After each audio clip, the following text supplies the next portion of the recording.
A cultura é um dos mais preciosos instrumentos de democracia. É um canal de expressão plural que permite a convivência de diferentes vozes, histórias e visões de mundo. E por isso a cultura, tal qual a democracia, deve ser defendida e fortalecida. Essa é a função da Lei Rouanet, a principal política pública de incentivo à cultura brasileira. Com ela, perseguimos a missão de assegurar o acesso democrático à produção e à difusão cultural. Ao longo de mais de 3 décadas, a Rouanet permitiu que inúmeras iniciativas culturais, antes inviáveis, ganhassem o mundo. Revelou histórias, preservou tradições e transformou vidas. Lei Rouanet, há 33 anos tornando a cultura brasileira mais plural, acessível e democrática. Casal de dançarinos se olham sorridentes. Uma banda orquestrada para de tocar. Logos, Lei Rouanet, Ministério da Cultura, Governo Federal, Brasil, União e Reconstrução. Onde tem cultura, a Vale está. No poder criativo que nasce dos palcos, orquestras, das artes, das ruas e dos museus. Na valorização das diversas identidades brasileiras e na preservação de memórias. É valorizando a cultura que crescemos e evoluímos juntos. Instituto Cultural Vale.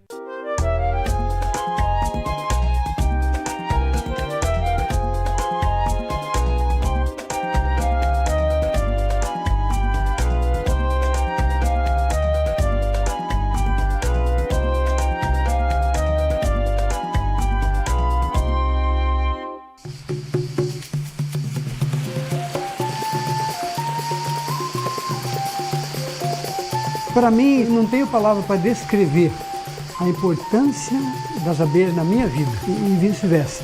Eu tiro abelha de teto de casa, de ocos de pedra, buraco no chão, de toco de árvore e coloco naquelas caixas padronizadas. Então as abelhas facilitam muito o seu trabalho. Essa é a importância do apicultor com as abelhas. Um protetor, né? A gente cuida protegendo.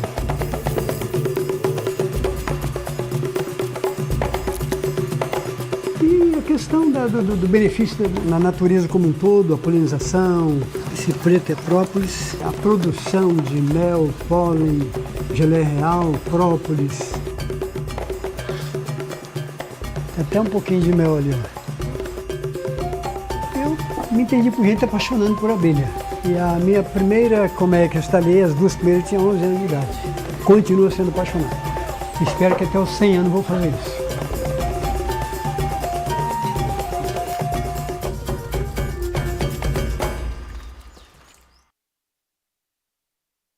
Ministério da Cultura e a Associação Casa Azul apresentam 23ª FLIP, Festa Literária Internacional de Paraty. A FLIP conta com o benefício da Lei Federal de Incentivo à Cultura, Lei Rouanet, PRONAC 235060, e possui acessibilidade para pessoas com deficiências física, visual e auditiva. Tem patrocínio Jequitibá do Nubank. Patrocínio Figueira da Vale. Patrocínio Guapuruvu do Itaú e da Motiva, por meio do seu instituto. Patrocínio Cedro do SESC, da MAC Móveis e de O Globo. Patrocínio Araribá, da Globo Livros. Apoio institucional da Prefeitura de Paraty, Governo do Estado do Rio de Janeiro, IFAM, Instituto do Patrimônio Histórico e Artístico Nacional e Museu do Território. É uma criação e realização Associação Casa Azul e Ministério da Cultura, Governo Federal, Brasil, União e Reconstrução. FLIP, o encontro da literatura com a cidade.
Chegamos à última. Chegamos à última em grande estilo, com alegria, com esses convidados aqui. E eu vou pedir um pouco de paciência para vocês, porque eu tenho muita gente para agradecer. Okay, I'll be quick. We're not going to steal the time from the speakers, the two authors. They're both excited and ready to talk. I want to thank Mauro Munhoz and Claudia, who gave me this invitation. I cannot even talk too much, otherwise I'll start crying. I get choked up. There are a lot of people to thank, so just imagine the end. And so this team that I always say, it's difficult to name everybody without leaving anybody else. I have no words to thank everybody, but I want to thank Gal Estrela, the PR with Benvento, transported, welcomed, and spoiled. Gal is great, and the angels that she recruited to welcome everybody. The communication team, Clara Dias, Gabriela Toredo, the press advisor who takes us on boat rides, Tiago Neves, Isa, and everybody else, the people from the administrative and financial, Kashada and Lucy and Nate. I've never seen an administrative department that's so excited. Kaká, Jean, Mateus, Pedro, who are from the partner teams, Kai Esposito from Paraty, from people that come abroad, everybody from Paraty. Mariana, who is so intelligent and happy and smiley. She helped me to make everything clear. Camila inside, welcoming the authors, the technical staff. What a fantastic team. Carlão, Bruce, Haddad, Maluf, everybody up there. I want to thank them. Lena, who did the orchestration in the tent, which is wonderful. And the team in the auditorium, led by Yara. Oh, my love to you, people. Yara has been for 14 years. She's part of the Flips memory, but memories and emotions, she gets choked up.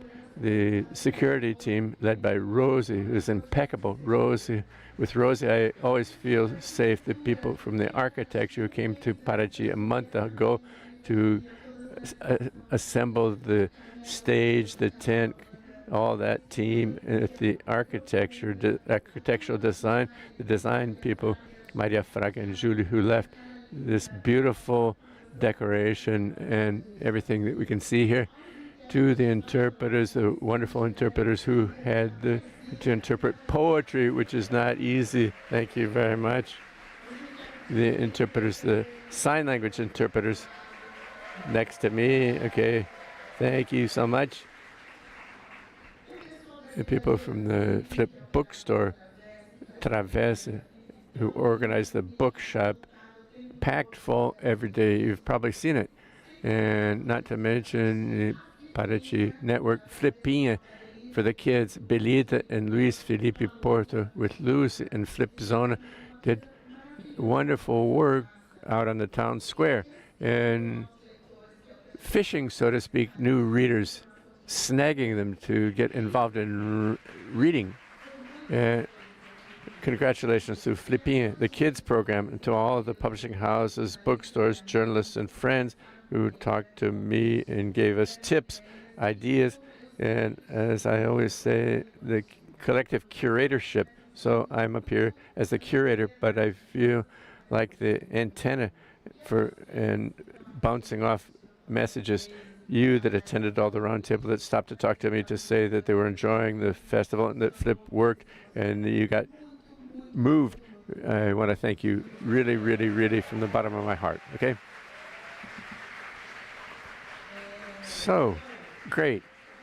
I'm going to call out on the stage Juliana Borges, my dear friend, to chair this last roundtable, which before I enter, we wanted to do a closing session with Sergio, Weiss, and Perequê because they are people who have a deep understanding of what it means to spread poetry and literature and the transformative power that poetry and literature have in people's lives. So that it be a breath of fresh air for us to be able to increase our readership and readers' communication. So, Juliana.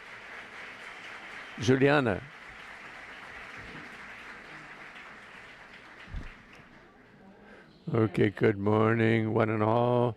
Okay, great. Without further ado, we're spreading poetry. So I want to call our writers out onto the stage, our poets, Luís, Perequê, and Sergio.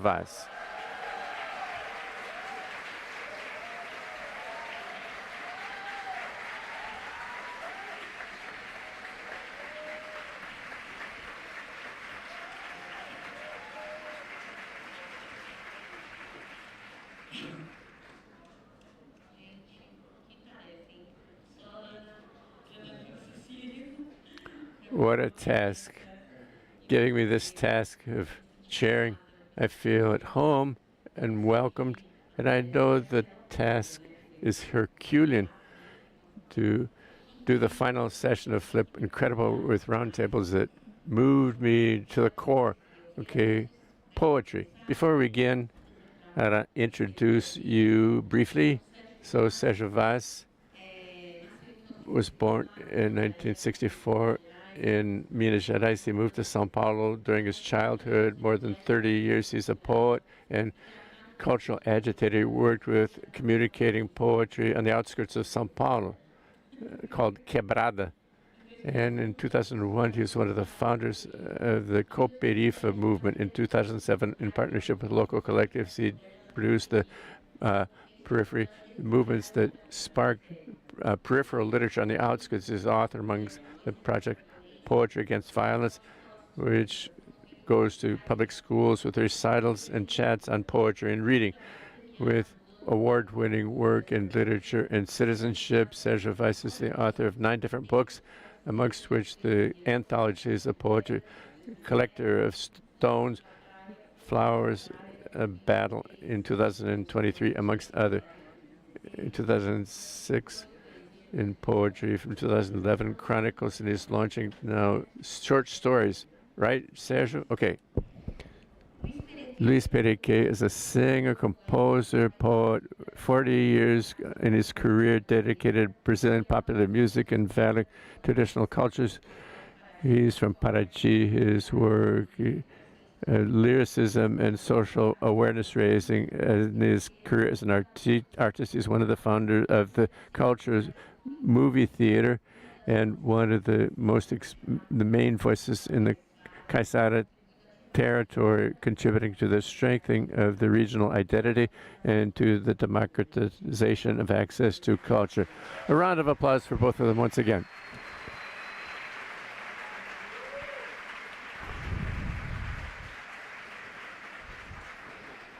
And I can't talk too much. I want to leave room for them just to get the ball rolling.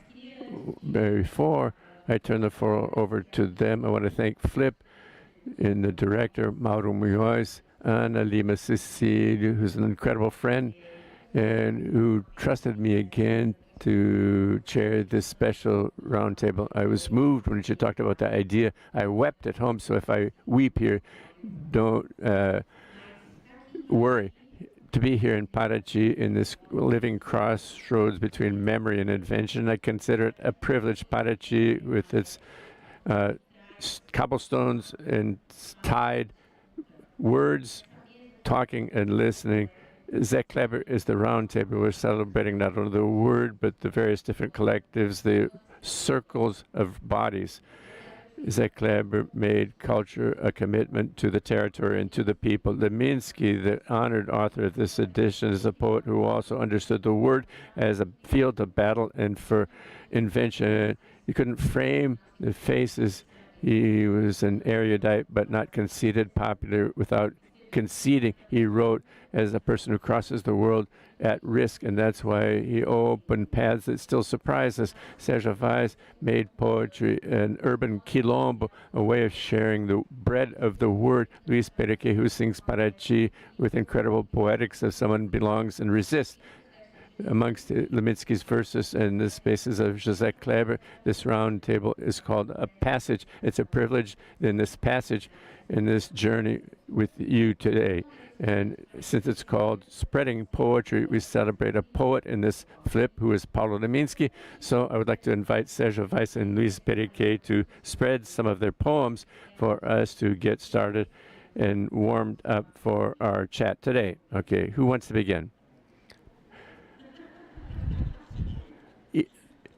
Even or odd, right? Good morning. In addition to being a pleasure to be here and holding this achievement, it's the work that I do to be with people like Sergio. You use the same weapon, which is poetry. So I'll begin by talking about with a poem if you want to. I'm going to, during the show that I did on Friday, it's the same poem called Birds and Plants. It's a timely moment to talk about this poem because in 92 and 93, approximately, this poem deals with the issue of the invasions and land grabbing in the issue of the gated communities and resorts and that invading. In the 1970s in Paraty, this decade, the 70s, Paraty was invaded, the land. There was a lot of real estate speculation. They were beginning real estate speculation in Paraty, and alarmingly, we are exactly in 2025. We've just undergone alarming news of an auction of some areas, traditional lands in Paraty, the Caiçara lands that are even part of the national park, even a national park, lands that are part of Paraty that's listed against development by UNESCO. It's a national heritage site. There was an auction of areas. There's an area. There are more than 70 families living in this area. It was part of the auction. This real estate speculation, this concern. This is a material basically which creates the outskirts, the slums, the people living under overpasses and bridges, because these people, if they leave these territories, where they're going to go, they're going to be in the landless people and slum dwellers. In 1993, this poem dealt with that. And I'd comment sometimes that this poem had lost but it's expired. Its expiration date was over. Okay, that it would no longer be read. It would be outdated. I wish that had happened, right? But no, it's very current now, and that's how this is how the poem goes. Just one thing. It's a strange thing with this microphone here, that in a microphone we use shows it's a microphone. You can clear your throat, and not with this one. If you clear your throat, everybody hears you go in the early morning. You get up, the rooster crows, everything sings. On the seaside, the Atlantic forest, a smooth song of birds with a smell. And tractors are coming with new roads. It's a lie of progress changing the direction of our poems. The home of birds and plants becomes sand and desert, dead forests, the empty hills, and the crows care for the rest. People win over the land grabber, but not the lies, the projects of the politicians. In the Sono, I leave a manifesto. Farewell, Copira, Caipora, the natural guardians have no weapons against the concrete, the Atlantic forest. Rise up. I leave my chest open to keep you in my memory, to tell you to my grandchildren. Recording in my eyes, I'm going to sing you in my verses. If I could, I would give you the wings of thought. Who knows, I would keep you the way that I think of you, creating your natives, growing in your silence, very far from this real estate pseudo growth which promises improvement and bring regret and sorrow, because the gated communities come with a fascination of money. The fishermen exchange their fishnet for stonemasons' tools, and then comes the janitors. The politicians' roads were not made for farmers. It only serves to get up and clear out the garbage from the outsiders, and the culture is crushed, as occurred so many times. We exchange our poetry for the silence of the bourgeoisie, and this begins another story, because it's the end of the road. There are no longer forests, there are no longer trees, there are no longer plants, there's nothing at all. There's a fence, a gate, and a Caiçara as a security guard, and a sign, no entrance.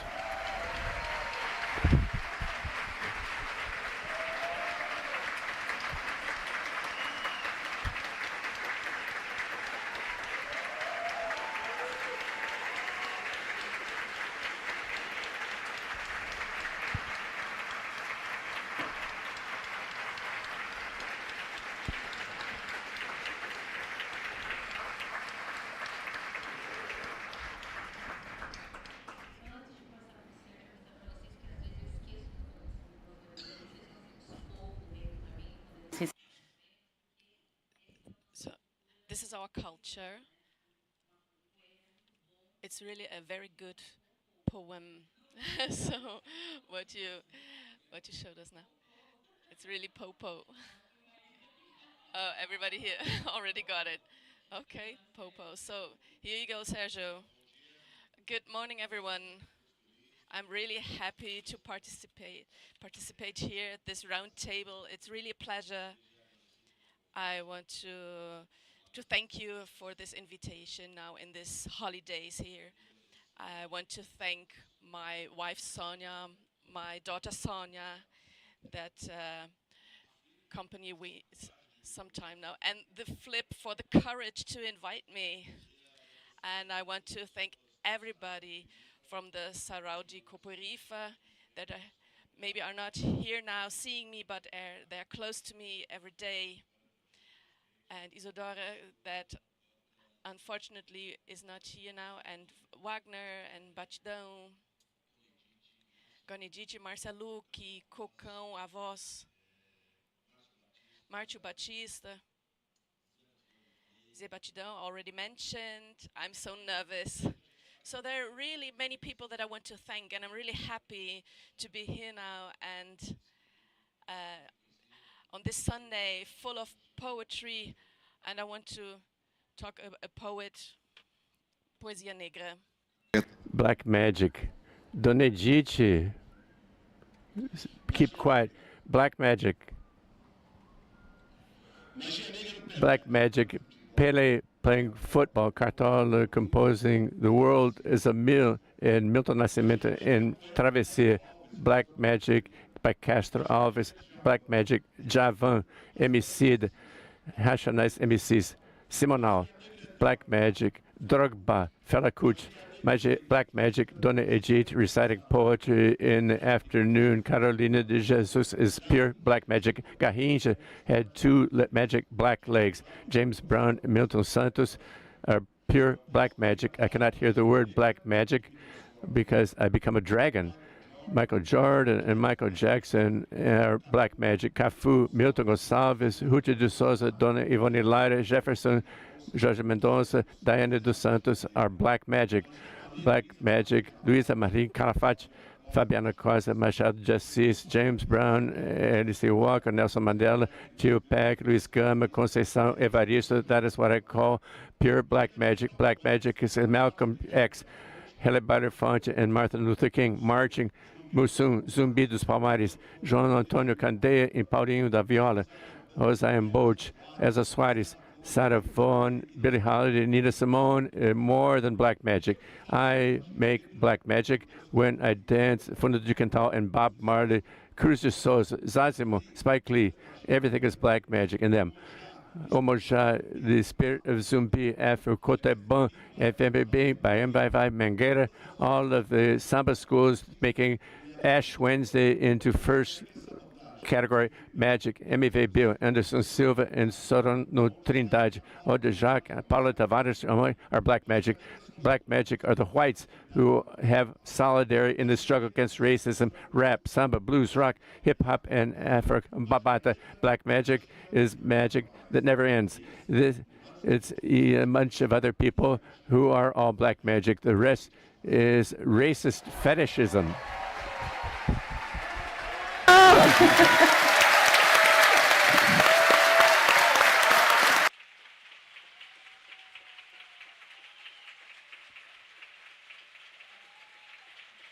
Very good, great. Thank you.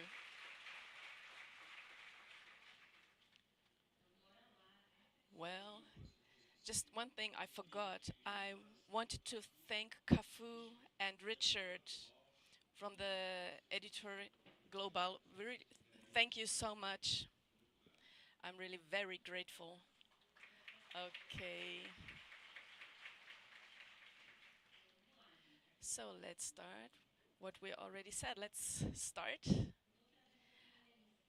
I want to talk a little bit about Leminski now, about the lyrics cultural. He plays with the idea of the great founder And he says that families have big problems, and as an artist who speaks about the problems in the collectivity and the living memory, how do you lead with this experience that is forced, the desiguality, and that continues, and you continue making poetry, singing your poetry? How do you define it? What does it do? It attends to problems, or what does it do?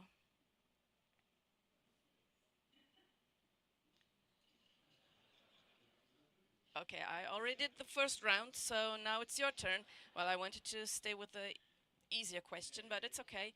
I think that what defines me is where I live, the place from where I come from. And I don't have any shame to talk about it. I don't talk to the Negro people, I talk with them. And I don't talk to the slums, I talk with the slums. And it's a kind of a dialect, and it's street language. And the poet Verhaar, he said that poetry cannot betray reality.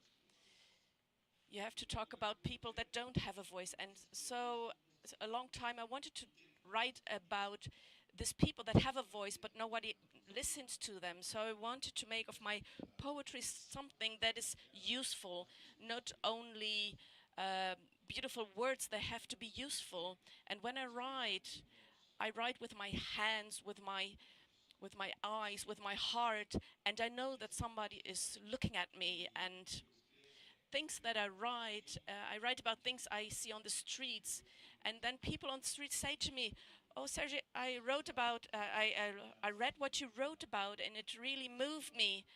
And this is something very complex, and it comes from places that we maybe do not even know where it comes from. And the poet is, he gets from his art this benefits, and we cross humanity, and we also cross the humanity of other people. And I remember when I read my first book, I thought that I was a very strange guy in the slums, because I was somebody who liked football, but he also liked literature.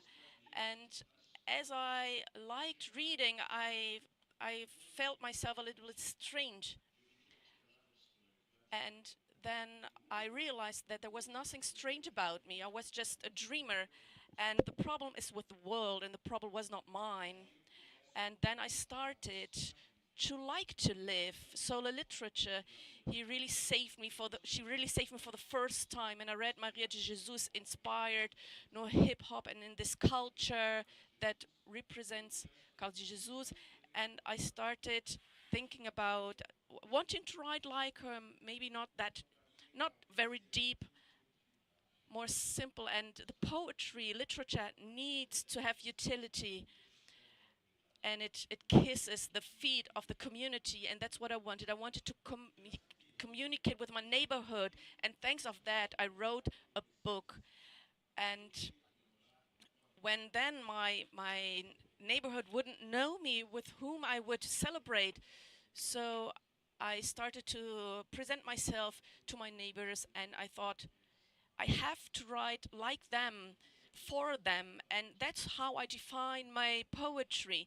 It's poetry that is for the slums, and we do not need to have therapy.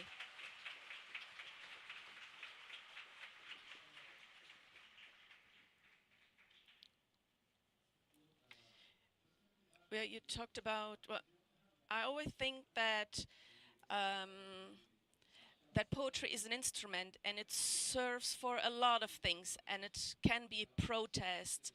She can be only glamour, and she also can be to call attention.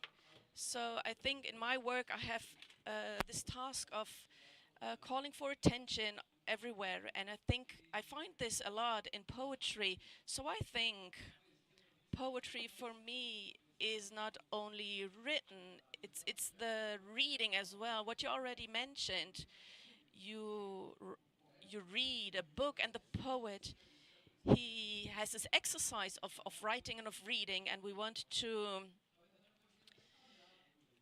spread poetry, to redistribute poetry. So the task of the poet is to find poetry, and poetry is in everything.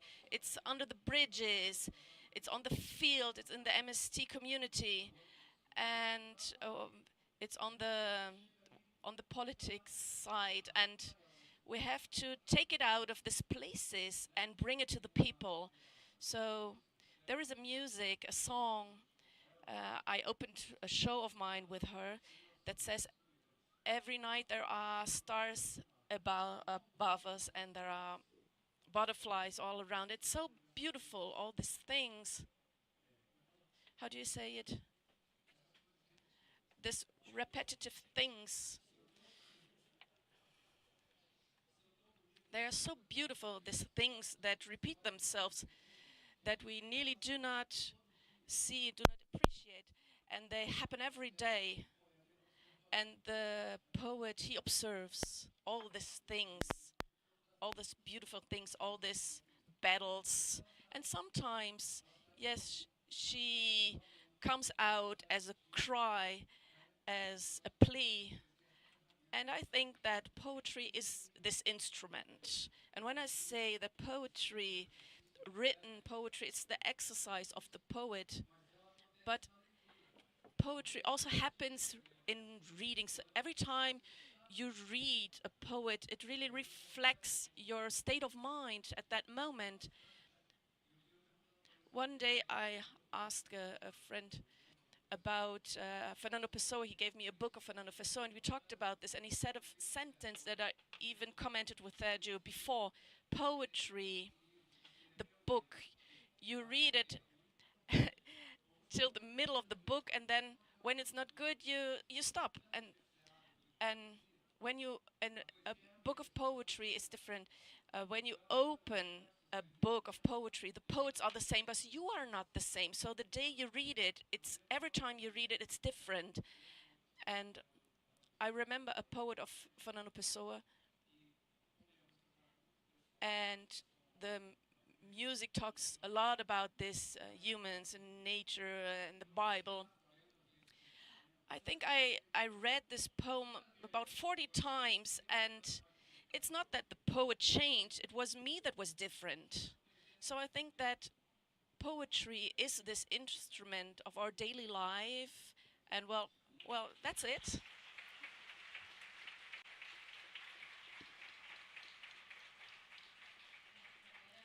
I think now we're going to talk a bit about the way you already got, and I would like you to talk about your experience and the literature fairs. What do you think permits that literature comes out of the margin and goes to or to be here on the stages? I would like you to talk a little bit about this.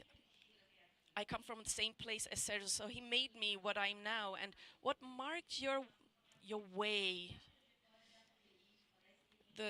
from the coopérie, for your experiences, all this. But when I continue now, I will talk in their place, so I want you to talk about it. I would like you to tell a little bit about this and share your experience with the coopérative and the Sincarturau. What were your experiences in these spaces? Personally, I'm from Taboão, but I grew up in the south zone of São Paulo, Parque Santo Antônio, Jardim São Luís, Chácara Santana, these neighbors, Jardim Letícia, Angela, these different neighborhoods. In 1996, I was elected. It was elected by the UN as the most violent place into Friday. From 72 people were assassinated from Friday to Sunday 1 week. Poetry never cropped up there. In my first book that I wrote in 1988, and when I wrote it, not all the streets were paved, and I was there trying to do poetry. And when you write a book, when I wrote the book, I thought the entire world was waiting for my book to happen, for it to be a hit, right? Poets are somewhat arrogant, and to my surprise, almost nobody bought my book. I was misunderstood totally. And the people that did, I'm going to buy it to help you, okay, just to give you a hand. Poor guy. They made it clear that they didn't really want my book, right? They were just trying to help me. And it was kind of frustrating. It is frustrating for poets, right? All joking aside, I always thought, okay, I needed to do something in my outskirts, the poor outskirts of the city, through poetry, through the word. In some way, artists, their arrogance is to change the world that they live in, because they think that everybody has to look like what they believe in, right? So art is that you try to change your surroundings. It doesn't matter what kind of art you do, but it has to have a meaning. It can't just be art for art's sake, okay? And when I said, okay, in my neighborhoods in the early 2000s, there were only bars and evangelical churches. I'm one for the bars, right? I have nothing against anybody else's religion, of course, but bars can save people too, right? Okay. So I met Marco Pezão, and we began to do poetry in the bars, right? And inviting people to come, listen, and participate. And people came as if they were fleeing the slave quarters to go to the Quilombo. Everybody loved poetry, and there was poetry to show them, but there was this place that was missing to channel the poetry, right? So we were living in this piles of words, all these poetry, and it was in a bar. People came and said, okay, Perequê, there's a bar in my neighborhood, and we had to do recitals there and elsewhere. And since it was so simple, the idea spread. Now the dislance, which is the duels, so the word became part of the kids' daily reality. I think Perequê, our collective, represents the community, the outskirts, blackness, the outskirts of this city. It came along with hip-hop, as to whom I owe everything. I'm thankful for them teaching me from hip-hop, and people in our neighborhood began to recite poetry, because they said, okay, so-and-so in the neighborhood is reciting poetry, so I can recite poetry too. Okay, and that was simple. And people were creating poems, and the poems rebuilt and reconstructed people, restored them. Believe it or not, in addition to orality, the word, in addition to the word, there was listening, because we began to listen to each other. We didn't hear people. All the information that we always had in my youth came from outside. Singers from outside, artists and performers from outside, writers and writers, men and women from outside. We didn't listen to each other. We were angry at ourselves. And Perequê, our collective, the first recital, no, it brought us identity. I am from the outskirts. So what? I live in the slums. I'm black. So what? And so they brought this to us. And I think in the wake of this came this peripheral literature. Okay, what is Greek literature by the Greeks? What is peripheral literature made by people that live on the periphery, in the outskirts? Okay, but I am a billionaire. Can I do peripheral literature? You can, but it won't be good, right? It'll stink, right? And it's precisely this. To talk with these people what sometimes they cannot say themselves. You know, they have to pay for tickets. They have to take a bus, a train. They're stuck in the traffic. How are they going to say what they would like to say? It's through poetry, right? It's in this place where people speak and the other people listen. They listen. So, Perequê, our collective, is when people are so kind as to recite. People listen, and in this exchange of kindness, literature enters. So literature, as Paulo Leminski would say, entered. By distracted, we will win, and we will win. So that is how literature brought the periphery to us, and other places where people are doing this. But recently people were doing poetry outside on the town square. I went to a recital under the overpass in the town squares. People want to make poetry. So poetry is not dead. Dead were the people who did not like poetry, okay? So I think that our collective is a synthesis of all this. It's something from the neighborhood, for the neighborhood, for blacks, for blacks, for poor from poor people, for poor people. That's all? Okay, that was plenty.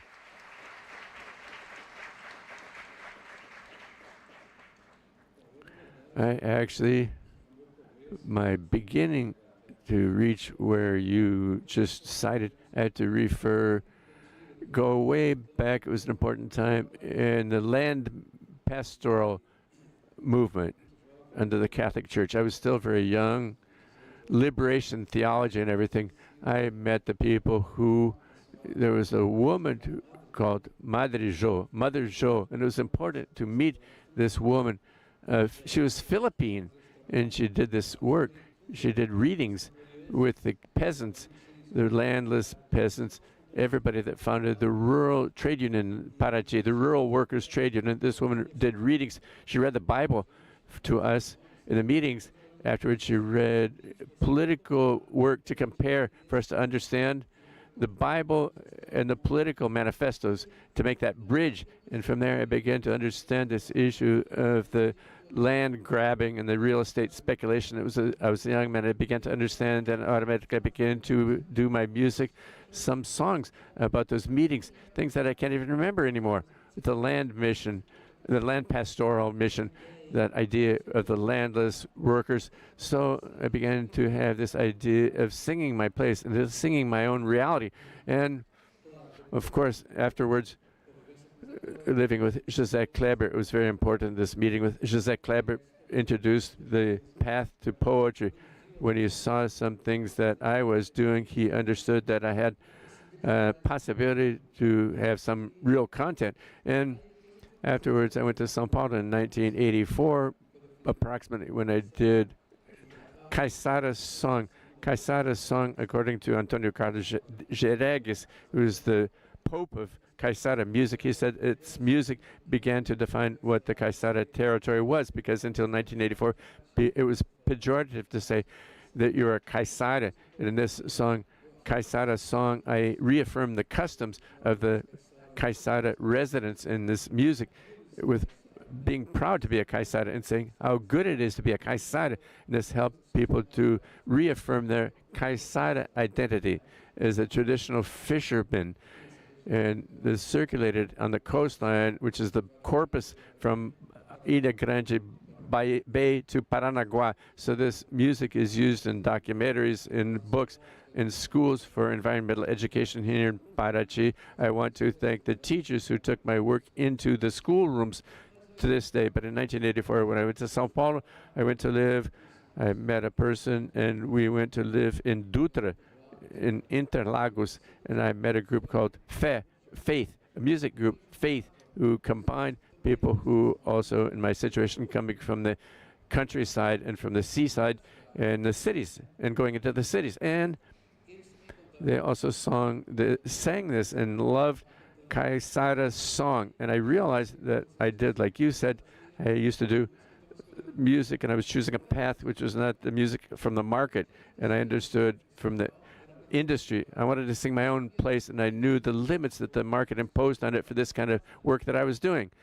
So basically that was my path. And with that, my journey, I began to act and work, doing shows and concerts, participating in all the movements. They called me, invited me to play, paid free. They paid me to play. I did concerts all the time. I did a lot of things in that area. And the time came, I met Wanda, who is my wife, who has the same artistic needs that I do as well.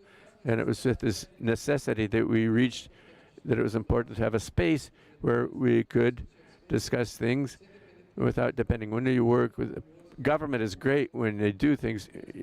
I don't want to criticize the government or the public sector, but we do a project or we have an idea. This idea is the limit, a 4-year limit, because 4 years is the term the government administration can change. They may think that your work makes no sense and you'll be talking to nobody. So I thought it was important to have a space which could involve, like Flip is doing for 23 years. You do something that is independent of that change. We thought the cultural label could be a space that could be this tool, the cultural label, and we call this, it was a warehouse that we have. We assembled it in Minas, we put it in a truck and we brought it here, and I got this warehouse from an Englishman who already died. He purchased old homes in Minas and to recycle the demolition material to make furniture. I said, this warehouse, it's mine. So that was how the cultural label was born. We did a lot of things with the cultural label called selo cultural in Portuguese.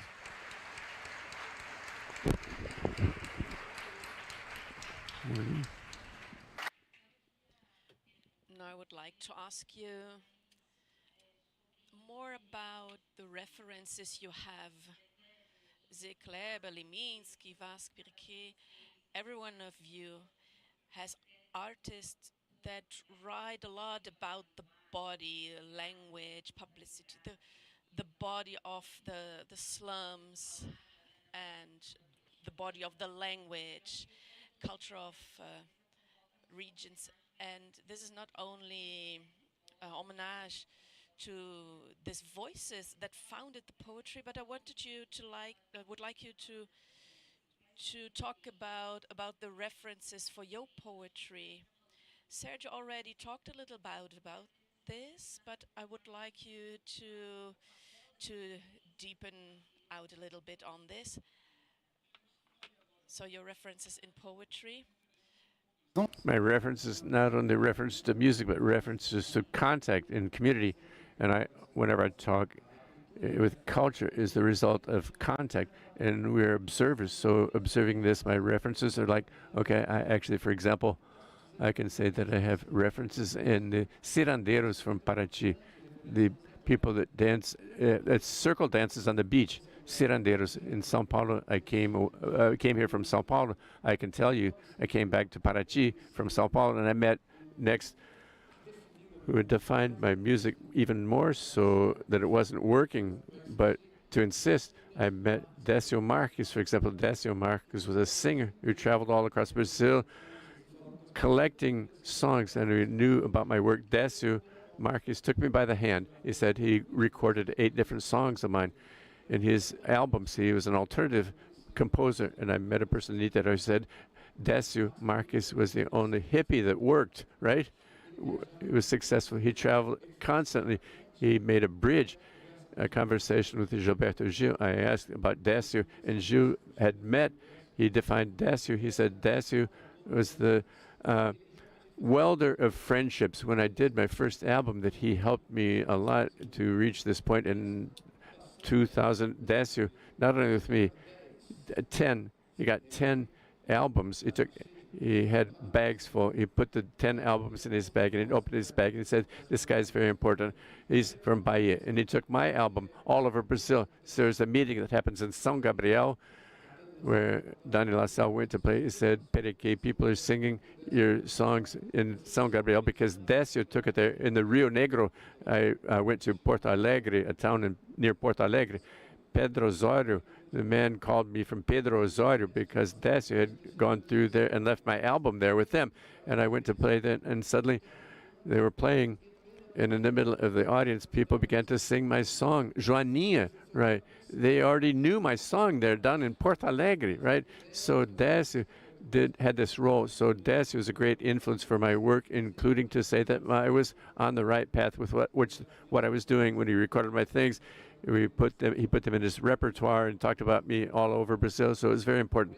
Décio Marques, but the very beginning of doing all that is part of this playing in the bars and the outskirts in Campinho. It's the Colombo. I grew up, our parties were always in Campinho. Pequeninho, a man there was playing, he played canoa or canoe. So I loved, he's my reference, right? A man just died recently. Domingues, he took me in his lap to sing the songs that I already knew in the middle of the bar. And I thought, a time came that I thought it was my thought that I went to confirm with him. I said, no, it actually happened, right? That when I was a kid, I was sitting on his lap. Our references, in a sense, as a reference, whether the person that was successful and everything. But these are my references. This contact, this direct contact in the daily practice, observing my father with the horses and etc. These are my references. That's what I talk about with my music, right? So those are my references, okay?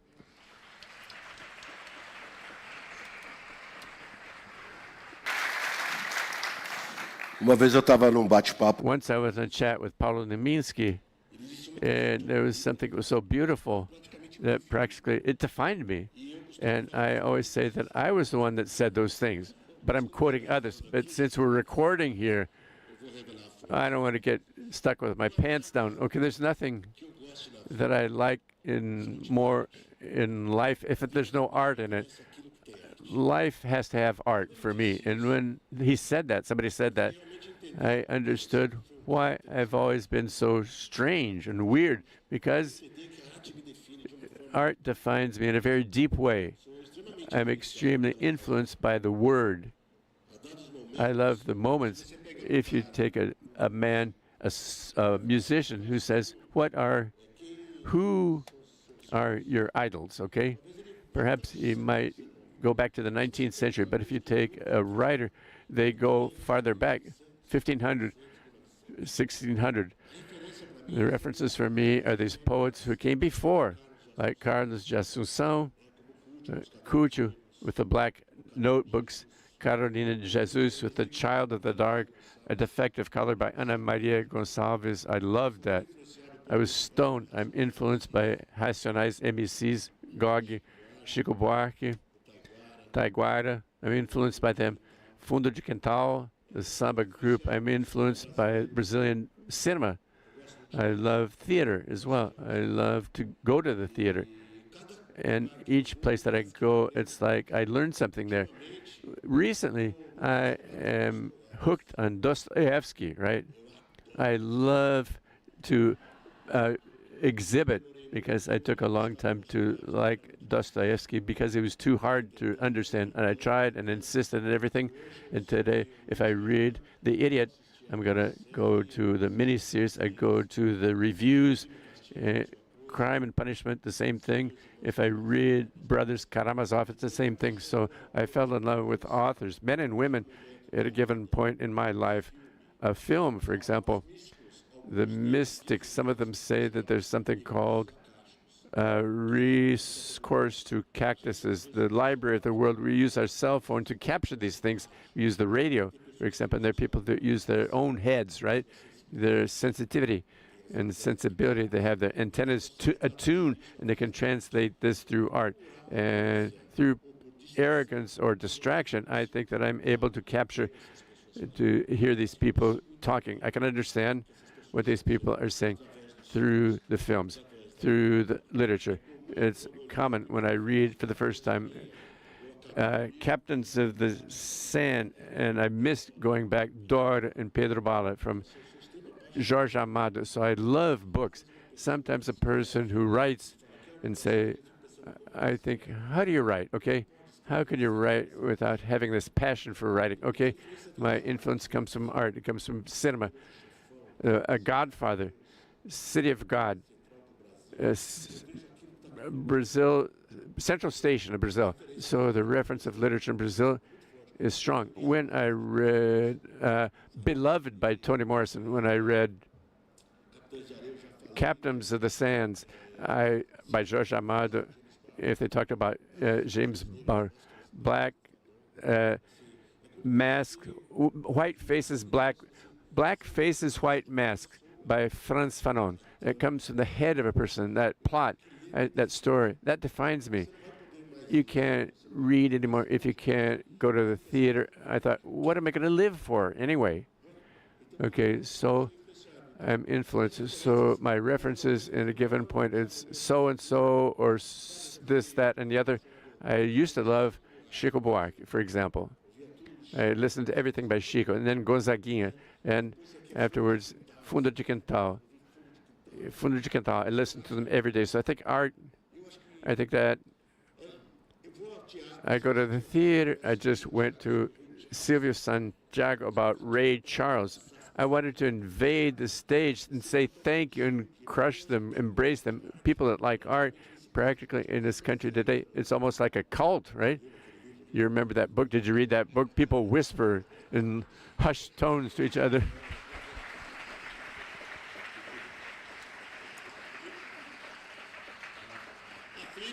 Flip is a good place for people to talk to each other about what they've been reading, listening, watching, and everything, right? To get inside tips from each other.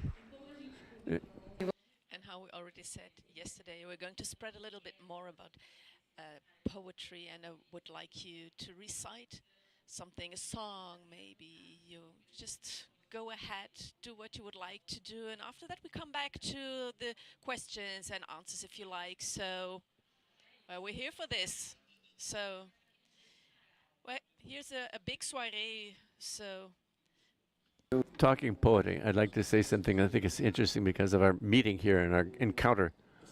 This meeting of ours, mine and Sergio's and Juliana as well, this meeting, it happens, I think that 2 years ago, approximately, I had a conversation with Mauro Munoz. Mauro appeared. Is Mauro here? He appeared in the conversation. There's Mauro. He came with a conversation about the possibility of a round table. I think that was about 2 years ago, right? About forests and the cities, and we were discussing a long time, and we've met several times, and the topic came up again. We called on the telephone about forests and cities, the forests and the cities meeting each other. And afterwards, when he invited me to be here today talking about you, Sergio, and your books and everything, and he said he reminded me of that, and he said our meeting is that of the city with the forest. It's an encounter. We went back to that topic again, and I accepted the invitation, right? And that's where I was talking about that. And my singing, I have this anxiety, this insecurity of the countryside. And I always say, if these renegades, if they're pushed from the countryside into forced exodus, not just in the countryside, all over Brazil, and the seaside as well, they go to the outskirts of the countryside, and let's say that these renegades or these outcasts, right, from the city, if they're pushed from the city, they also come to the outskirts of the cities. So these outcasts, on the one hand, you have the outcasts from the countryside, and you have the outcasts from the city, and here we form an avenue, a channel that we could call the periphery, the outskirts of the outcasts. It's frightening, the knowledge that's contained in the so-called periphery. It's amazing because the periphery received so many people from the countryside and so many people from the cities, and there's that. So I was commenting with Mao, I think what I sing and what you write also have this, in other words, the two sources, right? So I believe that this defines what Mauro meant, the meeting of the cities with the forest. It's a terrible meeting. It could be healthier, but it's violent sometimes. I want to defend. Mauro was talking about this because of the art of architecture, right? And I was talking about because of the art of art. It's another path as well. But in a word, I wanted to state that this round table was actually born and conceived and born a long time ago, several years ago. Okay, would you like to recite a poem? I'm going to recite a poem which has a little bit of José Kleber. He has his hand in this poem. If you read The Watershed of Paradise by José Kleber, I've read this as well. If you say you read it, I've read it, obviously. My white horse of plankton and foam, if it did not dissolve in the sand, I would be a mermaid if my wings, heavy from so many dreams, sculpt in bother, and I feeling centimeter by centimeter of sediments and the freedom of nothing, knowing about men, nothing. I would not to believe in assign to God what I do not understand, to erase the existence of deities, dogs, forests, and fairies. Winged man, soul man, winged man, a bird dressed in blue, how common it is in autumn. But no, I'm stuck in flesh, bones, plans, useless plans. They're so human, my plans. And my white horse, made of plankton and foam, dissolves in the sand, and it recreates in the panting, the waterline of the canoes, in the prow of great ships, in the silver coming from the moon, in the gold at the end of the dawn. It brings the light of day.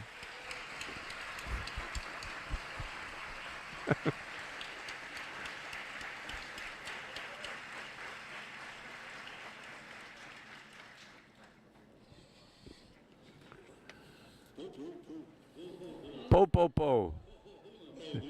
Not ho ho.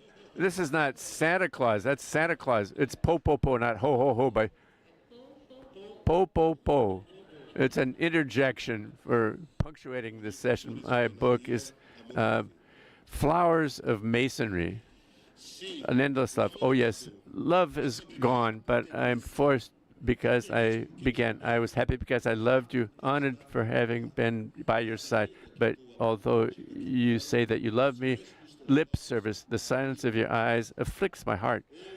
Listen, there was a time when we smiled a lot and that our hands moved together like a prayer to the God of happiness. But today, although there be tears, this recollection is lasting of the farewell. I ask for your pardon if I did not meet the promise of eternity, but it was eternal every time that I knelt before the miracle of your kisses and crucified on the cross. The days that did not work out, I felt like a god every night that I recited in your arms our love, our everyday's love. I don't know if I can have a friend after having been your lover, or being your friend after having been your lover. It doesn't make much sense to be your friend. I don't want back the stars that I gave in exchange for every time that you took me to the heavens. Love is a gift that few people can have or give. To love is an act of courage. To fall out of love is humility. When you give the last embrace, it's because they were all the hugs were, I don't want to lose your love. I would just like to say thank you.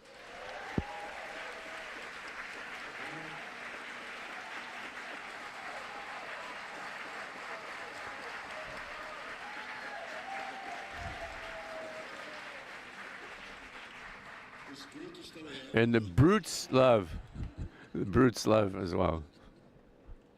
And I wanted now to talk a little about the music that in the work of Perequê obviously takes a good part, but it's this very typical music where Leminski is also very present in your compositions, in Sergio's compositions. And I would like you to talk a little bit about how you work, because there is a relationship between this musicality and the technique and literature.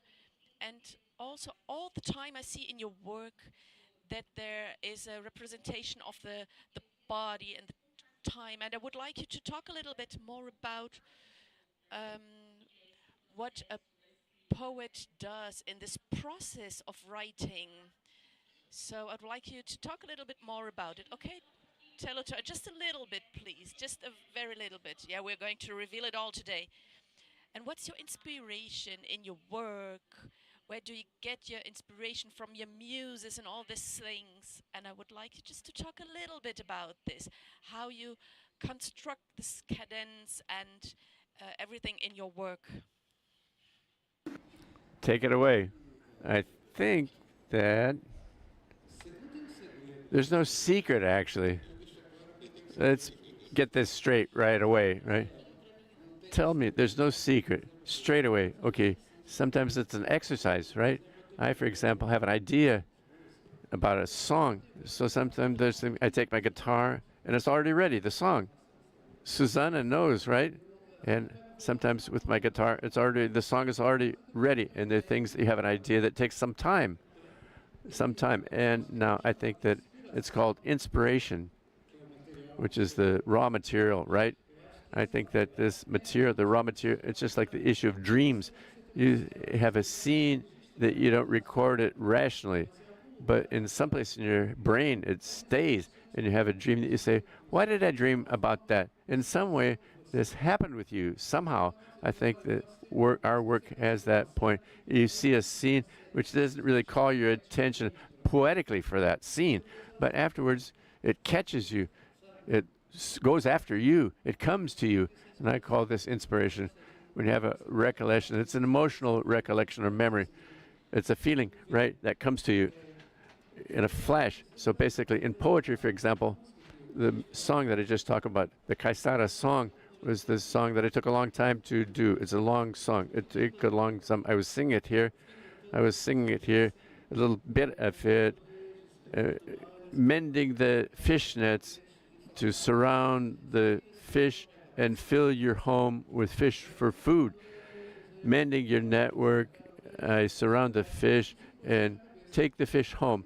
And I began to play that little bit on my guitar. But now it's the important part, the funny part. When I went to Sao Paulo for the first time in 1983, 1984, it's when I reached Sao Paulo and I met this group there in the bar, Fé. When I reached Sao Paulo and and seeing the importance of those singers who sang their own places, maintaining their own identity, I had this strong urge to see where I was coming from, because it was all very well defined. And so-and-so does this, so-and-so does that, and I got exactly one day the inspiration. I finished this song in Sao Paulo. It came to my head. It's if I were talking to those people. I come from the countryside, the seaside, greenlands, our crops become sea. I sing the fish, I sing the crops. Juca wakes up early visiting the fence, and Manezinho goes out to Taquara, and the Kaisar, a rare beauty. And nature never stops. There's so many stories to tell. There in the Manioc flour mill, there's a voice singing through the soft breeze. Our instrument is the moonlight, and if you think that my song is ended, you haven't seen that I talked about the manioc, the fish, the banana, or the little straw thatched house, the moonlight, and a fish in the bay, or in the guitar on a beautiful afternoon, a blue sea, good cachaça. We singing poetry, and this song is made for people who want to live there in this enchantment of my Kaisara song. Is shrimp children on the beach, and there comes then you mend the net and to surround and catch the fish to fill your kitchen table with fish. That's where the song ends, right?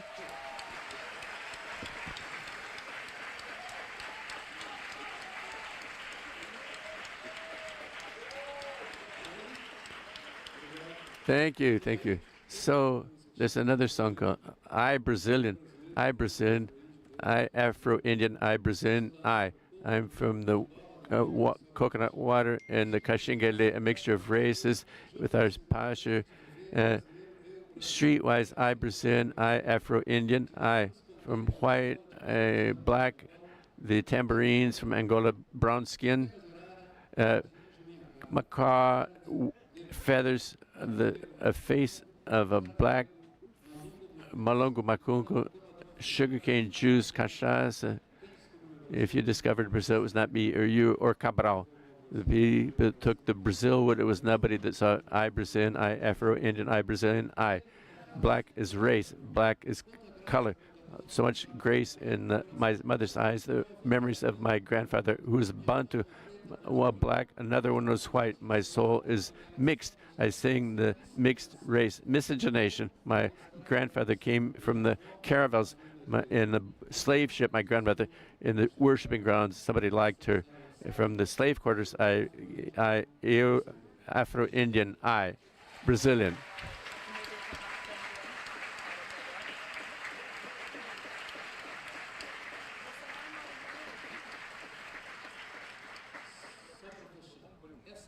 This song, for example, I had this bit, I Brazilian, I Afro-Indian, I Brazilian, and I got my bicycle. I do a lot of things walking or going by bicycle or pedaling or walking. I went to the White Bridge, and when I got back from Ponte Branch, I played it on my guitar. So that's how it comes.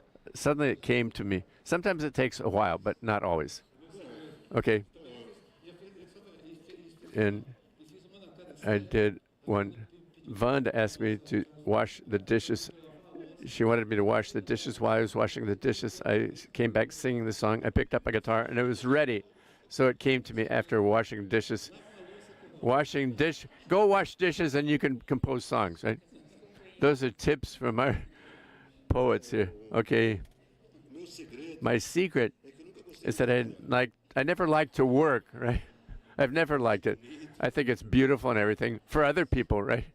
It's not my thing. I can see people going to work. I say, okay, great. I'd like to go work too, right? So, Joseph Vagabundo. My father is a poet too, so I don't have a method. I think I'm lazy also. I'm really lazy.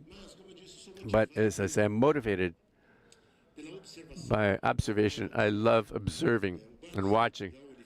José Batidão's bars on a corner, the bar where I used to hang out. And several years ago, I got started there. When I was 20-some, there was a trickster called Miltinho, who's in my book. This trickster, the streetwise trickster, they've already murdered him, but he came to the bar sometimes, and they watched the surroundings and said, I'm going to get out because things are tense here. There's something going on. And when he escaped, I looked where he had gone. I couldn't see anything, but he could see. One day I came, and he was watching. He was kind of the streetwise dude. He looked to the older tricksters, the people from the old outskirts and the slums.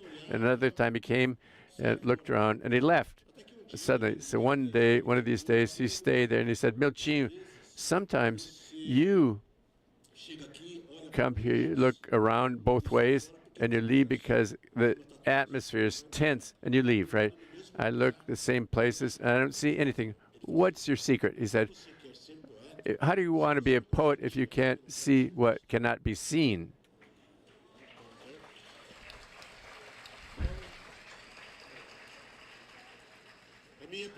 My first class in poetry, it was somebody that never read a book that gave me that first class. Unfortunately, died without knowing that that person was a poet as well. So based on that, I began to observe things, the places, the people.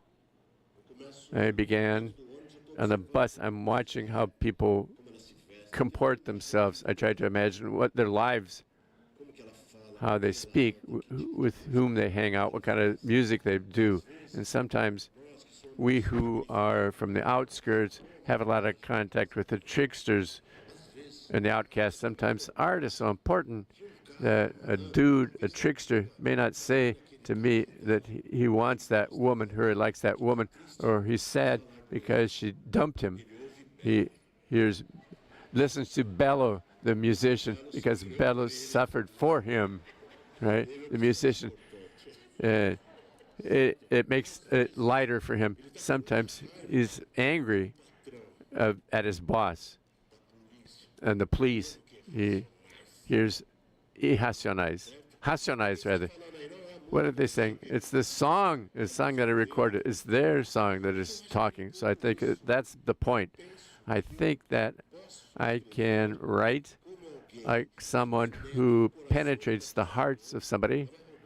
I'm conceited and arrogant, extracts it and delivers it back alive to that person. So whenever I think of writing something, I think, okay, this is going to mean what for that person?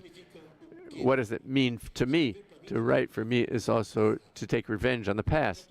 So I don't have any inspiration. I go to my drawer and find I have a lot of notes. My inspiration appears from the notes that I've taken. And Vice, what do you do with that?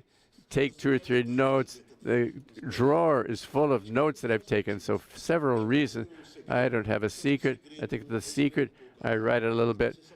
Conceição writes experiences, vivências, escrivências is Conceição de Evaristo. I write from the past what I haven't worked through. Hunger, sadness, depression, thirst, harsh living, poverty, that I need to let out, that I need to tell to my neighbors, not in a lyrical way, just lyrically, but for the person to understand that they also go through that themselves. So it's common sometimes who I like football, and the sandlot football. I want to meet a friend who said, dude, you thing that you wrote, that rocks. Did you understand? I say, no, I didn't understand it. But I loved it. Why? Because in some way that it can't explain even is said there to him. He can't have enough time, like me, who am a bum and I don't work, to think about something complex and to simplify to him. So based on the moment when he reads that, and I want to believe, that it simplifies things. I hadn't thought of that as racism yet. I hadn't conceived of this as bullying. I hadn't thought of that as they're half right. Blind people. I've never been good at love and being loved. It sounds like something for professionals, not for amateurs like me. People said, dude, Vice.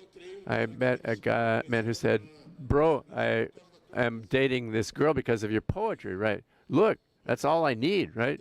So I always think to myself in some way, and I do work on the outskirts called Poetry Against Violence, which is in the public schools. Okay, Marielle, present. From the outskirts, right? Marielle, are there teachers here? Raise your hand. Look how many school teachers. Awesome. Can you stand up? Let's have a round of applause for the teachers, for all the teachers. Despite it all, despite everyone, we need to educate our kids. Reading and writing is everything. Much more than respecting the kids, we need to protect them. All together, right?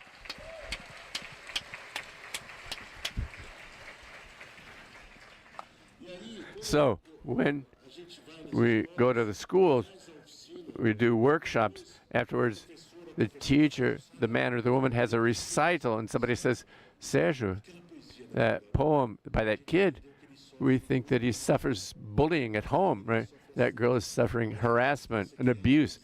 Look how important poetry is for young people to be able to express something that they would never speak openly if it were not through a poem, right? So I love to think that this poetry is going to take people's hands, take them by the hands. Brazil is in a moment where people are so needy that anybody who takes them by their hand can move forward. I want to take some people by the hand through my poems, through my literature. I was in a market once with my wife, with Sonia. We were going on the escalator, and there was a kid with pamphlets from a eyeglass store, and he smiled at me, and he said, okay, look, he smiled. He wanted to take my pamphlet. When I got the pamphlet, the leaflet, he said, thank you, poet. I said, do you know me? He said, yes, I know you. You went to my school once. You talked about poetry. Did you like it? I said, you rocked. The other day, I came to the fair, the street fair. The person that was watching the cars saying, come poet. You want to be acknowledged for the people for whom you write, for these people who work for this country, who have built Paraty, who put these cobblestones on the streets, who have built, and they're anonymous. So my secret is in attempting to decipher these people and give names to these people for them not to die anonymously. It's funny to talk about this because in the recital, there was a theater play in a recital, and a man said, Sergio, what are we going to have? Theater. Theater's going to come here. I said, theater, real theater, theater. And we went to the cemetery. Most of the people that have been killed by bullets. He went to get his wife, and he watched the theater play. And afterwards, when he met me, he said, had tears in his eyes. He said, Sergio, thank you very much. Did you like it? I said, Sergio, I could have died if I had never gone to the theater before. And a lot of people die without ever having gone to the theater play. A lot of people die without ever having gone to a film, without reading a book. I want to be the first time for a lot of people, right? You say, my first book, it was I read your book, Sergio. It's an honor for me.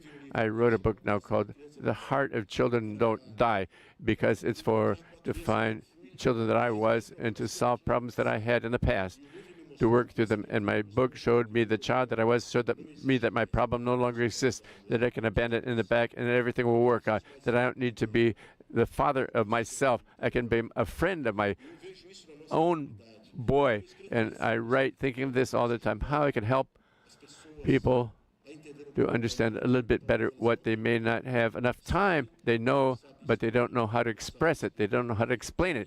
And so I'm going to read a poem here, which is basically about that. It's called, However. I would like to have lived better. However, mediocrity was always generous in the path that I chose to live. I apologize to interrupt it to answer your question, okay?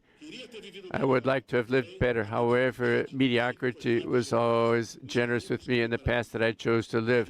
I would like to have been a happier man. However, sadness was always a faithful companion in my endless days of abandonment. I would like to have loved people more that I met or that I pretended to know. However, most of the times they didn't know me. I would like to have lived freer, but shackled in ignorance. I wasted a lot of time trying to fly without knowing how to walk. I would like to have had more books, but as an illiterate in aggregates, I spent years staring through the sleepy eyes of others. I would also have liked to write more poets than tickets or notes apologizing, but the words always came as guilt, never as stars. I would like to have stolen more kisses and hugs from girls that walked unprotected, protected by the magic of childhood. However, I grew up too soon, and shyness was always a severe law to comply with. I would like to have been a more humble man, but vanity and greed always surrounded me with beautiful things that to this day, I don't know what good they do. I would like to have taken peace more and preached it more, but as a coward, I spent a lot of ammunition, tried to hit friends who did not use bulletproof vests. I would like to have been stronger, but it was a shorter path and a shortcut to the hiding places of my weakness. I would like to have said the truth more. However, the lie has always been the currency to buy respect and admiration from futile people with empty souls. I would like for the world to be fair, but I wanted to have birth. I hid the sun from the palm of my hand before my neighbor did. And provocation, I hid the nights of moonlight for the poets not to court the moonlight. I would like to have said more bullshit, but I said idiot things in occult subject in the chats and corner bars where life doesn't happen by decree. I would like to have harvested more flowers, but the fear of thorns frightened the spring. I planted in the winter, and I lost the summer. I would like to have woken earlier, but I think it's too late for me. Okay. Okay.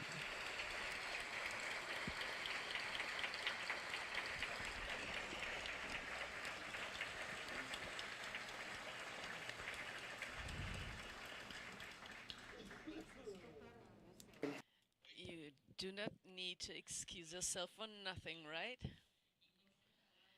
And when you were talking to the to the teachers to get up, in my head, I thought about a big teacher of mine that I always called the Big Fox, my Portuguese teacher, literature. And really, teachers are so important. I would like now to ask first Perequê and after that Sergio, because, well, it goes a little bit out of the way. But I wanted you to talk about the cultural defense. I went to look everything about Perequê, the music, and yesterday I read the poets of Sergio listening to the music of Perequê. And then I found a conversation of you and Roberto Gil about the cultural protection, and I think it's very important to have this information. And how can we guarantee the listening and the guarding of the things we construct all the time in dialogue? And how do you talk about this? How do you articulate about this in the outskirts and also as an activist? And I would like you to talk a little bit about the cultural spawning season. Before we talk about the cultural spawning season, talking about our secrets. É que, assim, em relação à questão dos professores, que eu falei no começo, de agradecer. I would like to thank the teachers who took my work into the schools, but talking about secrets, something that I thought was very important was to make kids' music, children's music, for the parents, right? And a secret was for the parents to enjoy my songs, to want to show to their kids. And talking to Dacio Marques one time, he was talking to me about songs of the Atlantic Forest. What do you have in this direction here? Songs for the Atlantic Forest. I showed the songs, some of the songs, Orelha de Pau, the mushrooms and everything, Joaninha, the Ladybug, right? Ladybug, he was recording as a kid's song. And I saw that the adults enjoyed these songs, like Ladybug, like with the teachers taking it into the schools. So Dacia said, okay, because why don't we do children's music? We do music for children, not kids' songs, right? La la la la la, oh, kind of idiotic for kids. It's condescending. So it's for educating, for environmental education. A lot of my songs have been used for environmental education. The cultural spawning season, when the tourists, the town stops tourism during a season to rest without tourists. If I get the date wrong, correct me if you remember, but it was 2008. There was a round table with Carla Fonseca, and I was invited by Mauro to participate in this round table, and they were talking about the cultural economy. And I followed that story. Carla Fonseca is a wonderful person. She speaks very well about this topic. There's another person with them. I can't remember the name of that other person. In the middle of the conversation, I had the idea of my only role there was when I remembered culture without economy, right? Because there's the economy of culture, but there's the culture without economy. Culture without economy are the demonstrations, oftentimes religious manifestations. Not only religion, but religiosity of that place. Like the folias is not part of the, from the church. It's not from the church, it's from the religiosity, the soul, the belief, people's belief, grassroots religiousness, that parallel church, in other words. And so I was talking, when I was leaving, I talked with Carla and I talked to Mauro. Come on, what do you write? It's priceless. You can't sell a Folia de Reis. You can't turn the Folia de Reis festival into a tourist product, because otherwise you're not just killing the exercise of that cultural manifestation, you're killing the meaning for the soul of those people, their identity of the place, right? Because Folia de Reis, the festival, the manifestation, it does not happen to call tourists, to attract tourists. The procession is going to happen because it's a date of a patron saint, and the worshipers are going to be there anyway, with or without the tourists. So we lose the point. If we turn the religious dates into tourist products, we are killing exactly what makes us being part of a cultural town, because this is a very cultural town. There's a lot of culture. Why does it have a lot of culture? Because the people exercise culture. The people and culture are the result of contact, community contact, the collective. If people don't live with each other, they don't produce anything. The culture is that.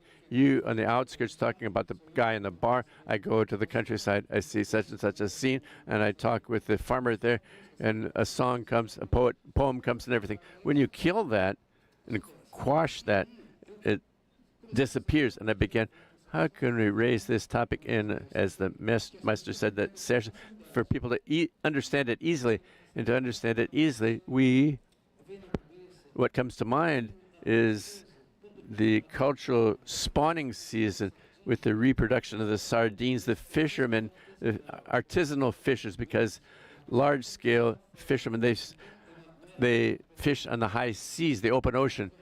The artisanal fishers are the ones that suffer because the shrimp come to spawn in the place with the low tide, in the mangrove, right? So we paid a salary for the fishermen during the spawning season of the sardines and the mackerel and the shrimp.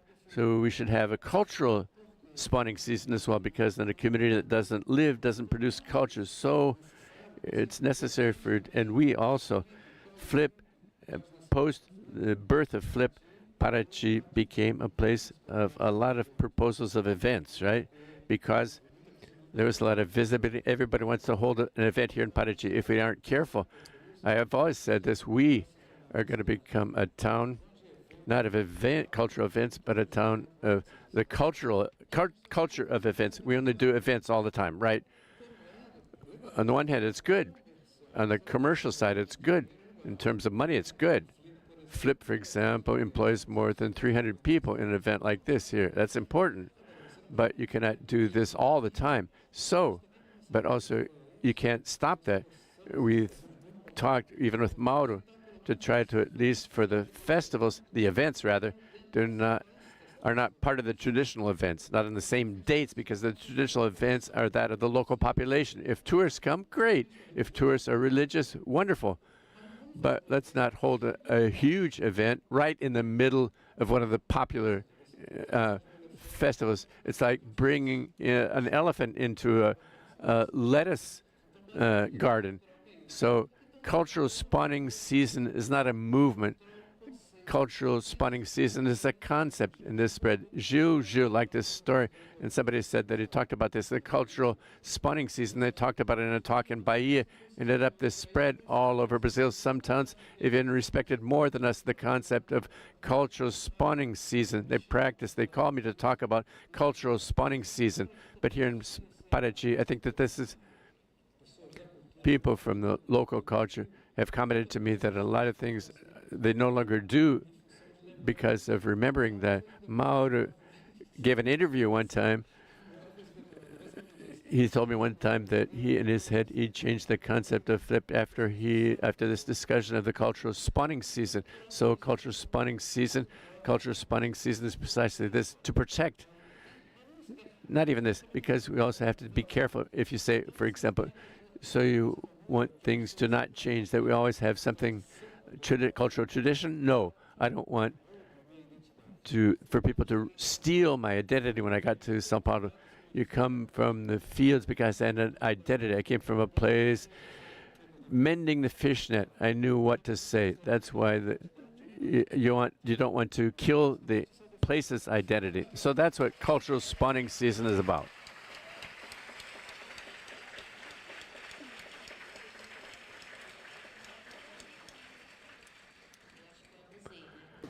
Well, I think I already went over the time.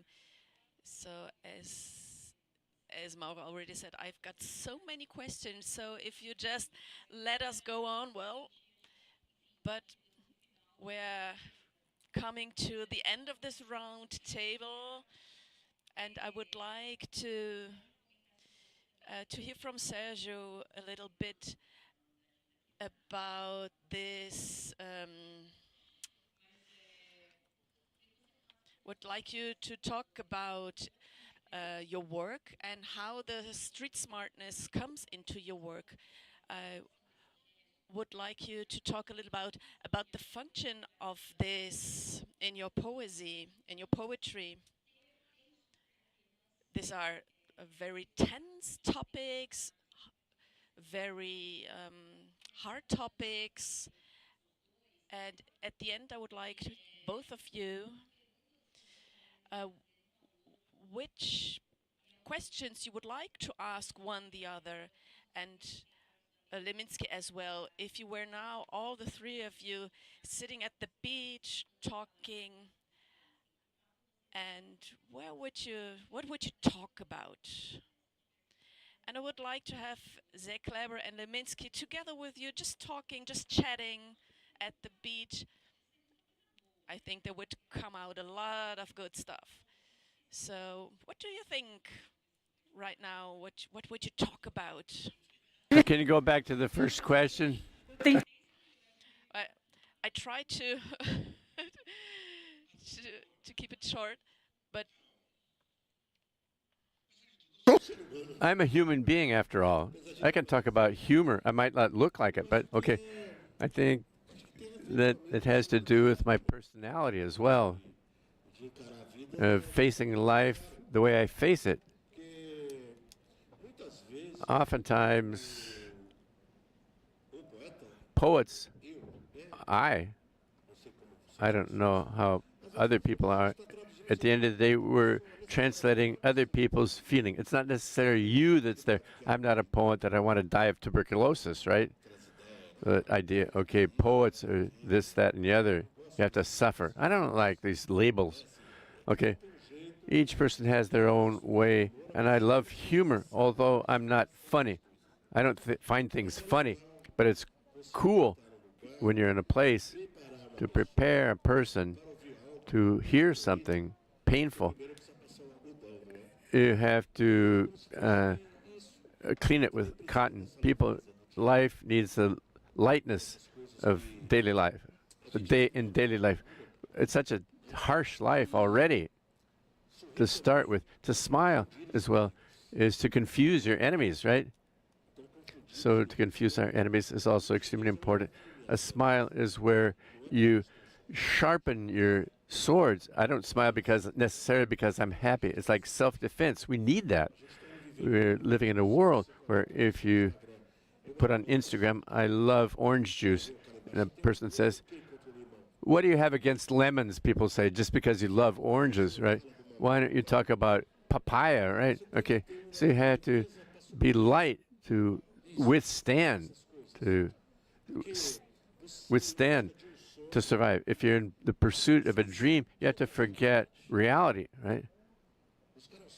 To pursue a dream is to not hear what reality is telling you.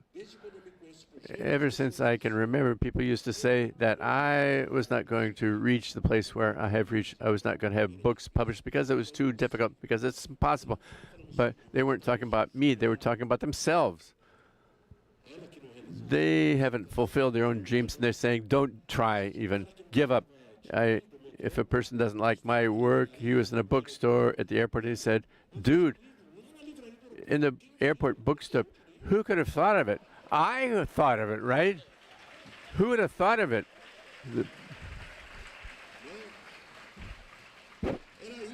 That's what I was trying to say, right? When you called me a bum, right? And crazy. That's what I was trying to say. But also, good humor serves the purpose for you to understand that person, right? In my neighborhood, sometimes they don't like my work, they don't like me. It's to know that they look at me and say, oh, this dude comes from the same place as I do. And now he's at Flip, right? He was in the Netherlands the other day. He was in schools reciting poetry. This son of a bitch is always smiling, right? And he looks at his own life, even though he may be successful with a car and a fancy car and a big home.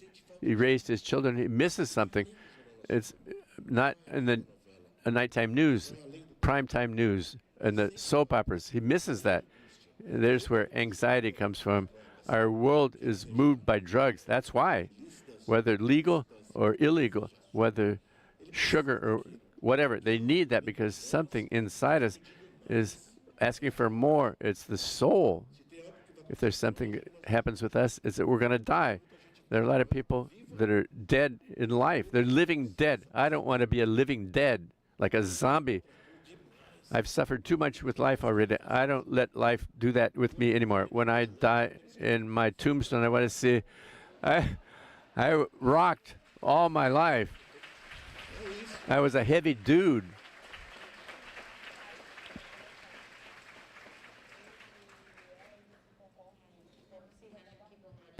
And what do you think you would talk about, or do you want to end with poetry?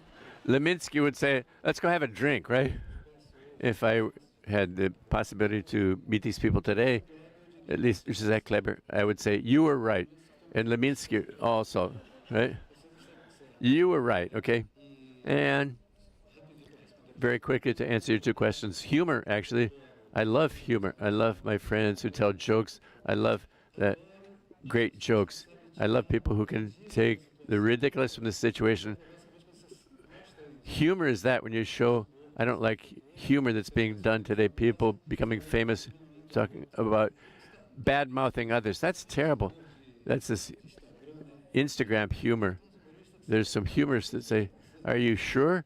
That's what you mean. That's not humor for me. Humor is when you make something funny where everybody laughs, right? And not just a few, and laugh exactly, right? Okay, with regard to José Kleber, and I would say this, that they were right, because if you stop to think, in the 1970s, I think before I went to make acknowledgement to Fatima José Kleber's daughter, who's here in the audience, to acknowledge her presence. Thank you, Fatima. Thank you for coming.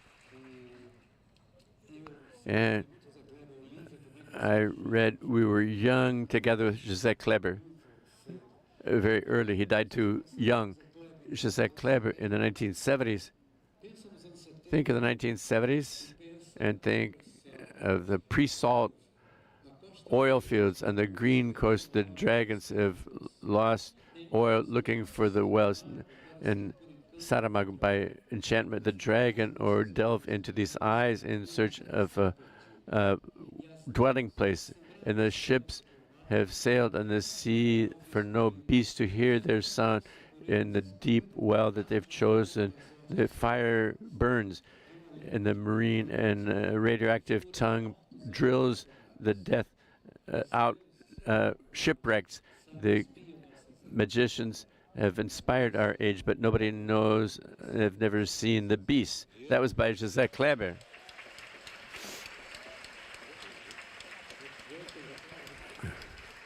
I told you I was going to recite him, right? Well, I think would you like to end this chat with poetry? What do you think? Celebrating Leminski's Kleber flip. So go ahead. Talking about humor, I would like to say that every poet is immortal because they have no place to die on. And I'm going to be over at the Teresa bookstore autographing my books. So if anybody wants, you don't have to help me, okay? It's not just, I don't just come and I'll sign the book. I'd like to say it was an honor on this wonderful Sunday. Okay, wait a minute. Don't leave. Okay, I'm going to end with a poem. Ana Cecilia, Mauro, all the people who invited me, invite me more because I'm fascinating, right? New days will come. This year's going to be worse. Worse for those of you who are in our way. Better days will come. A smile on your face. I want to, with our eyes shining, to scare our enemies. Confront them. You have to a flaming heart to keep the dreams warm. Light fires. Don't accept anything free. Nothing for free. And even a kiss is good when it's conquered. Write poems. But recite curse words. Take care. The chance is cruel. Take the reins of your own fate. Something else worse than arrogance is false humility. Good people are dangerous as well. They suck out your energy. They give you nothing back. Be sharp. Don't have to abandon yourself, and to achieve utopias it's necessary to confront reality. You want to know who the others are, ask who you are. And if you don't love your own cause, don't feed hate. Take them, the skeptics, share them. To be strong is not to be beaten every day or not to beat others. It's to pardon and ask for pardon. Always. Bad news when things get wild. You're not alone. Don't cultivate the crowd. What's your truth? What's your lie? The pillow will help you. Prepare. If you want to know it's beautiful, ask your enemies. At this hour, they are honest. And when you're doing plans, don't forget to tell your feet. They are the ones who walk. If you're going to leap over 7 waves, dive in. A lot of love. But rage is essential. When there are no beautiful words, improvise. Tell the truth. On the sunny mornings, they're beautiful, but it's also necessary to work on rainy days. Open your arms. Hold the hands of people who are in front of you and pull the hands of people that are coming behind, and don't confuse fights with a struggle. Fights have an hour to end, and a struggle is for your entire life. New Year's look like good people, but don't believe in it. Believe in you all. Every day must be happy.